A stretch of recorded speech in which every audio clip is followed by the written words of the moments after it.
Magandang araw sa iyo. Salamat sa pag-share mo nitong mga material tungkol sa steadfast leadership. Ang misyon natin ngayon, himayin natin 'to ng husto. Oo, Kasi gusto nating hamunin yung mga nakasanayan nating imahe ng isang magaling na leader, di ba? tama. Kasi madalas ang nasa isip natin yung leader na parang bato.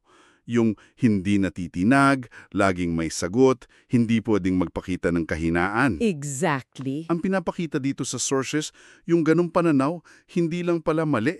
Baka delikado pa. Ah, Kasi may ipinapakita ritong mas malalim na konsepto.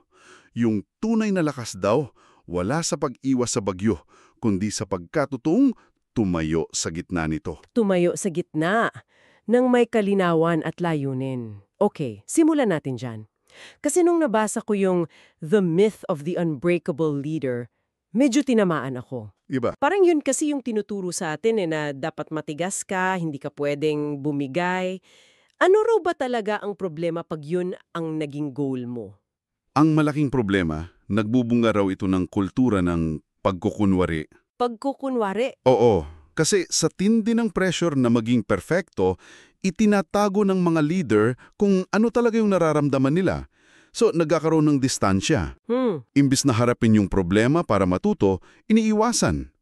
Ang tunay na lakas daw wala sa pagiging hindi matitinag, kundi sa pagiging anchored. Anchored. Matibay na nakakapit sa isang bagay na mas malalim. So, hindi ibig sabihin, hindi ka nayayanig, pero alam mo kung saan ka babalik kapag, alam mo yon, tumigil na yung pagyanig. Ah, gusto ko yan. So, may malaking pagkakaiba pala yung toughness na parang pagmamatigas lang. Oo, parang pagmamatigas lang. Laban sa true resilience. Sabi dito, yung simpleng toughness, nagiging sanhi lang yan ng pagiging brittle o marupok. Tama. Pero yung tunay na resilience, may tatlong sangkap daw. Una, kakayahang mang-angkop. Pangalawa, kamalayan sa emosyon. Emotional awareness, oo. At pangatlo, pag-asa na nakabase sa katotohanan. Hindi yung pilit, yung toxic positivity. Eksakto. At dito, may isang konsepto na talagang nagbigay linaw para sa akin. Mula sa salitang Griego na hypomone. Hypo, ano yun? Hypomone. Ang literal na kahulugan niya, to remain under, manatili sa ilalim. Okay. Ang analohiya na ginamit, isang weightlifter na may buhat na 400 pounds.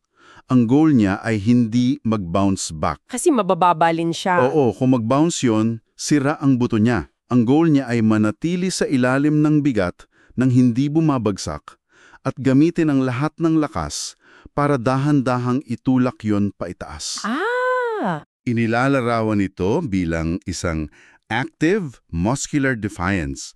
Ibig sabihin, hindi mo mabibili ang katatagan. Binubuo mo ito. At ang materyales. Ang tanging materyales na magagamit mo sa pagbuo nito ay ang mga problema at pagsubok. Okay, bago tayo magpatuloy, napansin ko sa material na binigay mo, halos lahat ng halimbawa, hango sa mga kwento mula sa Biblia. Oo, Fascinating yung approach na gamitin tong mga sinaunang kwento para sa modernong problema sa leadership. Himayan natin kung paano nila ginawa, simula kay Apostol Pablo. Yung kwento ng paglubog ng barko. magandang punto. Sa kwentong yan, si Pablo bilanggo siya sa isang barko na sinalubong ng isang napakalakas na bagyo. 14 na araw wala silang nakitang araw o bituin. Grabe! Sumuko na yung mga bihasang mandaragat. Tinapon na lahat, total despair. Pero sa gitna ng kaguluhan, tumayo si Pablo at sinabi niya, okay, guguho ang barko, pero yung misyon natin na makarating sa Roma, tuloy yan. Teka, ang lakas niyan. So basically sinasabi niya, hayaang mong masira yung paraan, yung barko, para lang maisalba yung misyon. Yun nga. Parang contra-intuitive yan para sa isang leader, di ba? Kasi ang trabaho mo, protektahan ng team ang kumpanya. Sa totoong buhay, yung barko na yan, kabuhayan ng mga tao. Paano mo ibabalanse yung vision sa practical reality na may masasagasaan? Napakagandang tanong. Ang ipinupunto dito ay yung paghihiwalay ng vehicle, yung paano, mula sa vision, yung bakit. Okay. Ang marupok na leader daw, kapag nasisira yung vehicle, isang produkto, isang team, sumusuko na rin siya sa vision. Nadadamay lahat. Oo, pero ang matatag na leader, kinikilala niya na ang mga vehicle pwedeng magbago, at dapat magbago. Sabi pa nga, steadfastness often requires the courage to let the ship sink so that the purpose can survive. Courage to let the ship sink. Wow. Hindi ito pagbababaya. Ito ay isang strategic na pagbitaw para sa mas mataas na layunin. Malinaw. So ang tanong para sa iyo na nakikinig, sa sitwasyon mo man yan, ano yung barko na pilit mong sinasagip na baka kailangan mo ng bitawan para maisalba yung mas mahalagang misyon? Okay? Isa pang kwento ng matinding krisis, yung tinatawag na Ziklag moment ni Haring David. Ito yung perfect storm of failure, kumbaga. Pagbalik ni David at ng mga tauhan niya sa kampo nila sa Ziklag, Anong nangyari? nakita nilang nasunog ang buong lugar. Binihag ang lahat ng pamilya nila. At para mas masakit pa, yung sarili niyang mga tauhan nagbabalak na siyang batuhin hanggang mamatay. Grabe. Isipin mo yon, professional failure, personal loss, at threat of mutiny. Lahat sa isang iglap. Yung sitwasyon na yun, nasunog bahay, dinukot pabilya, tapos yung mga tao mo gusto kong patayin. Kung ako yun, baka mag-freeze na ko o mag-panic at sumigaw na, gawin nyo to, gawin nyo yan. Yun ang instinct, diba? Oo, anong sinasabi sa material na pinakaunong ginawa niya? Kasi ang instinct ko, to-do list agad, solve agad. At dyan nga raw nagkakamali ang karamihan. Ang unang ginawa ni David ay hindi kumilos. Hindi. Hindi. Ang sabi, pinapatatag niya ang kanyang sarili sa Panginoon. May sinusunod siyang proseso na tinatawag ditong regulation, inquiry, action. Regulation. Una, nag-regulate muna siya ng emosyon. Hinayaan niya ang sarili niya at mga tauhan niyang umiyak hanggang maubos ang luha. Binigyan niya ng espasyo yung matinding kalungkutan. Validate grief, kumbaga.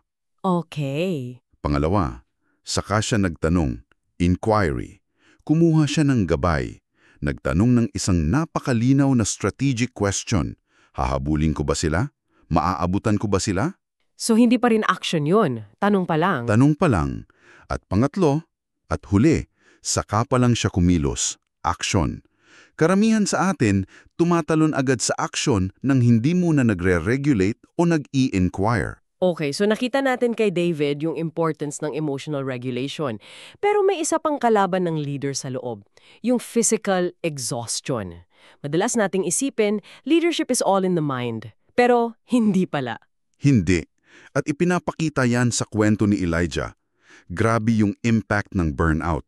Ito yung Elijah Complex. Oo, hango to sa kwento ni Propepa Elias. Galing siya sa isang napakalaking tagumpay, di ba, sa Bundok Carmel. Pero pagkatapos nun, dahil lang sa isang banta mula kay Reyna Jezebel, bigla siyang tumakbo sa disyerto at nais na lang mamatay. Wow! From hero to zero ang feeling. Talaga. Ang analysis dito, hindi siya nawalan ng pananampalataya. Naubos ang kanyang serotonin. Burnout. Physiological. Physiological. Isa itong paalala na ang pamumuno ay may physiological cost. Hindi ka lang isang utak sa loob ng garapon. Kapag naubos ka sa pisikal, ang interpretasyon mo sa realidad nababaluktot. Tulad nung akala ni Elias na siya na lang mag-isa. Eksakto. Kahit hindi naman totoo. So yung Elijah Complex pala, parang prophetic version ng pagiging hangry? Pwede? Pwedeng-pwede? Parang masterclass sa trauma-informed care. Tama. Hindi siya sinermunan. Ang unang ginawa ng anghel, hinayaang siyang matulog at binigyan siya ng pagkain at tubig. Paulit-ulit, saka lang siya kinausap nung medyo okay na siya. Eksakto.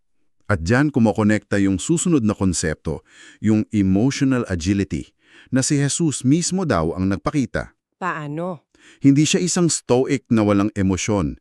Naggalit siya sa templo, umiyak siya sa libingan ng kaibigan niya, nakaranas ng matinding stress sa Gethsemane. Oo nga. Ang aral dito, emotion is data, not sin. Ang emosyon ay hindi kasalanan, impormasyon yan. Hindi dapat sinusupil, kundi minimetabolize. Pinoproseso. Minimetabolize. Anong ibig sabihin yan? Medyo abstract yung salitang yan para sa emosyon. Isipin mo parang pagkain. Hindi mo pwedeng hindi kainin at hindi mo rin pwedeng isuka lang palagi. Kailangan mong tunawin. Kunin yung sustansya. Oo, kunin ang sustansya, yung aral o impormasyon mula sa emosyon at ilabas yung hindi na kailangan. At yung pagiging vulnerable, yung pag-aamin ng kahinaan, hindi yun depekto. Tulad nung sinabi niya sa mga kaibigan niya sa Gethsemane. Tama, yung samahan niyo muna ako dito. Isa raw itong superpower na nagpapalakas ng tiwala. Okay, lahat ng napag-usapan natin so far, pag-let go sa barko, pag-regulate ng emosyon, pag-alaga sa katawan, lahat yan panloob na laban. Internal work, oo. Ang malaking tanong ngayon, paano mo to isasalin sa aksyon? Paano ka babangon at magdatayo ulit? Dito yata magandang tingnan yung Nehemiah Protocol. Tama. Kasi ang pagiging matatag, hindi lang tungkol sa pakiramdam na okay ka. Tungkol ito sa epektibong pagkilos. Ang kwento ni Nehemiah, para siyang project management manual. For rebuilding. Oo, for rebuilding from a crisis. May 3 yugto ang diskarte niya. Una, honest audit. Pagdating niya sa Jerusalem, hindi siya agad nag-meeting, gabi-gabi. Palihim. Palihim niyang sinuri yung mga sirang pader. Ang prinsipyo, hindi mo maaayos ang isang bagay na ayaw mong harapin. Kailangan mong tignan ng data, gaano mang ito kasakit. Okay, tapos pangalawa, casting the vision. Ang ganda ng approach niya rito. Nang kinausap niya ang mga tao, sinabi niya, Tingnan ninyo ang problemang kinakaharap natin. natin, hindi ginawa ninyo. Eksakto. Inako niya yung problema kasama sila. Hindi siya nanisi. At pangatlo, yung tinatawag na agile workflow. Ito yung sikat na image. Oo, habang nagtatayo sila gamit ang isang kamay na may hawak na kutsara o trowel. May hawak silang sandata sa kabila. Tama. Ang aral, kailangan pareho. Kailangan mong patuloy na magtayo, mag-create ng value habang handa ka ring protektahan yung ginagawa mo mula sa mga banta. Hindi pwedeng isa lang. At yung ginamit niyang great work filter, napaka-practical niyan. Sobra. Kapag may mga distractions o kritiko na lumalapit, ang tanong niya lang sa sarili niya, itong gagawin ko, makakatulong ba sa paglalatag ng laryo o sa pagdepensa ng pader? Kung hindi, Ang sagot niya, hindi ako pwedeng bumaba. Gumagawa ako ng isang dakilang gawain. Parang focus mode sa phone, no? oo, parang ganun. Kung hindi nakakatulong sa great work mo, i-silent mo muna. Ang galing na filter para sa mga leader na laging maraming distractions. Sa huli, lahat ng ito, bumabalik sa isang ideya. Ang steadfast leadership ay hindi tungkol sa pagiging perfecto, hindi pagiging superhero. Tungkol ito sa pagiging anchored. Nakaugat. Nakaugat, oo. May sinasabi sa material na ang mundo ay niyayanig para matanggal ang lahat ng bagay na kayang mayanig. Para yung maiiwan. Ang tanging maiiwan ay yung hindi natitinag. So, ang mga pagsubok, yun ang sumusuri kung saan ba talaga nakatayo ang pundasyon mo. Kung nakatayo yan sa performance mo, sa reputasyon mo, o sa quarterly results, guguho yan. Tama. Hindi ito tungkol sa pag-iwasan sa unos, kundi sa pag-alam kung saan mo itatanim ang iyong mga paa kapag dumating na ito. Oo. Yung mga unos na kinakaharap mo, hindi yan ang magbibigay kahulugan sa'yo. Ang magbibigay kahulugan sa'yo ay kung paano ka tumayo, tumugon at muling nagtayo pagkatapos ng lahat. At bilang pangwakas na pagninilay para sa iyo na nakikinig, nabanggit dito na ang isang leader na nagkamali at nakabangon, mas kapaki-pakinabang kaysa sa isang leader na hindi pa kailanman nagkakamali. Bakit daw? Kasi natutunan niya ang kababaang loob at biyaya.